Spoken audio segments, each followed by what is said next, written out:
Hello साथीहरु, आज म तपाईलाई सिकाउन गइरहेको छु थम्बनेल बनाउँदा फोटो एडिट कसरी गर्ने जसले थम्बनेललाई अट्र्याक्टिभ र क्वालिटी इम्प्रुभ गराउँछ।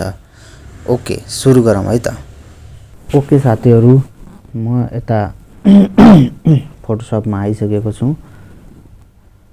फोटोशपमा मैले बालेन्साको फोटो डाउनलोड गरेको छु कम्पेयर गर्नको लागि। एक साइडमा ओरिजिनल, अर्कोमा एडिटेड भनेर मैले दुईटा अप्सन दिएको छु, जसमा चाहिँ म एडिटेड मा चाहिँ यो बालेन्साको फोटोलाई चाहिँ एडिट गरेर चाहिँ देखाउने छु अनि कम्पेयर गरेर देखाउने छु, जसले चाहिँ के डिफरेन्स आउँछ।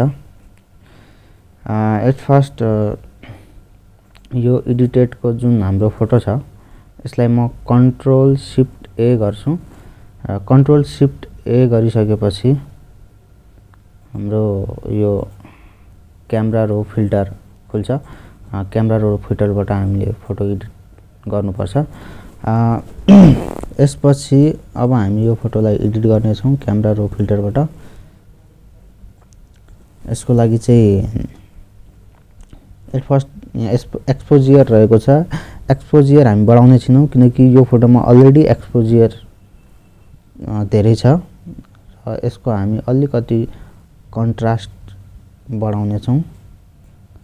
त्यसपछि यसको हाइलाइट पनि बढाउने छैनौं। त्यसपछि यसको अलिकति स्याडो कम गर्ने छौं र यसको अलिकति व्हाइटलाई पनि कम गर्ने छौं र ब्ल्याकलाई पनि अलिकति कम गर्ने छौं। त्यसपछि टेक्सचरलाई अलिकति बढाउने छौं र त्यसपछि आउँछ क्ल्यारिटीलाई पनि हामी अलिकति प्लस गरिदिने छौं, बढाउने छौं। त्यसपछि आउँछ DH लाई पनि हामी अलिकति बढाइदिने छौं।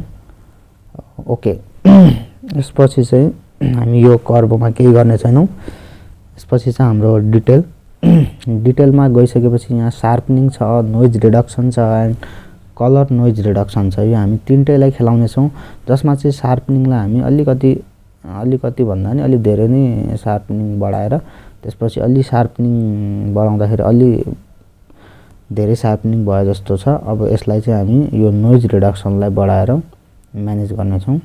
नोइज रिडक्सनलाई बढाइदिने छु अलिकति म। त्यसपछि कलर नोइज रिडक्सन, अब कलर नोइज रिडक्सनलाई अलिकति बढाउने छु। ओके, यसपछि हामी यहाँ इफेक्टमा जाने छौं। इफेक्टमा गइसकेपछि यो ग्रेनलाई पनि हामी अलिकति बढाइदिने छौं। त्यसपछि भिग्नेटिङलाई अलिकति कम गरिदिने छौं। ओके, एकचोटी हामी सर हेर्ने छौं। हाम्रो एक्सपोजरमा अलिकति ठिक छ।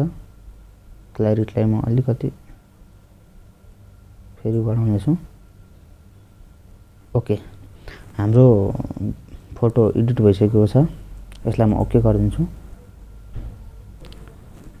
हेर्नुस् त, यो हाम्रो ओरिजिनल बालेनको फोटो, यो चाहिँ एडिट भइसकेको। अब तपाईहरु यहाँ देख्न सक्नुहुन्छ ओरिजिनल र एडिटेडमा कति फरक छ भनेर तपाईहरु आफै देख्न सक्नुहुन्छ।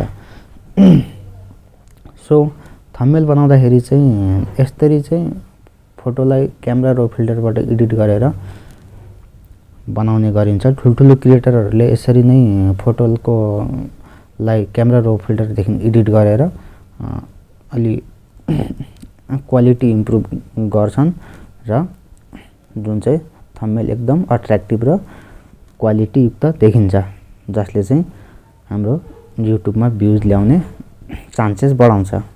Okay, thank you.